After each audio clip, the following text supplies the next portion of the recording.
Episode 7, Matchmaking. Welcome back. This is the 7th episode in Compensation Behind the Scenes, a series where we go in-depth on the internal workings of our multiplayer social game Compensation, and talk about some related computer science along the way.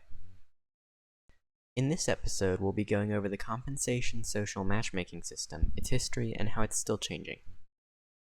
In the beginning, Compensation had a single instance for every room. They were hard-coded into the network manager.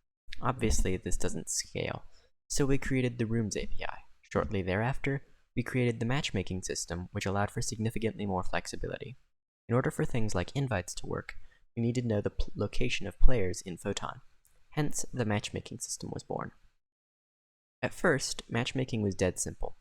Each instance was created either by using the create new room instance command or the join public room instance command. There were no invites, goto, or even private instances. Now, from there, we needed to improve the user experience. After all, it was laughably easy to get stranded in an empty instance with no other players. Therefore, we added a fix where instances would be deleted after 5 minutes if they were empty. We also weighted matchmaking to favor subrooms with the same instance. After that, it was necessary to allow players to create and join private instances, so we added invites and, of course, private instances. After that, we needed a way to get to your friends easily in a public instance, so we added the goto feature, which only works on public instances. Now, let's look at some of the logic behind matchmaking. When you send the create new instance command, it always creates a new instance. This is useful for when you want a public instance with just your friends.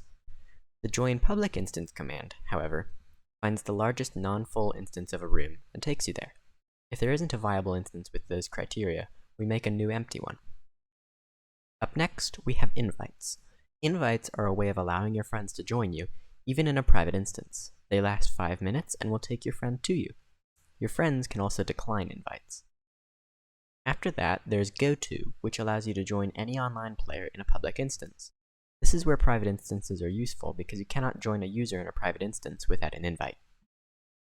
Lastly, we have the most powerful of all the matchmaking tools, usable only by developers. Force pulling is an extremely useful moderation and debugging tool, which essentially forces a player to join you with no warning or confirmation. This is useful for events, so we plan to add a way to broadcast an invite to all online players for things like presentations and the like.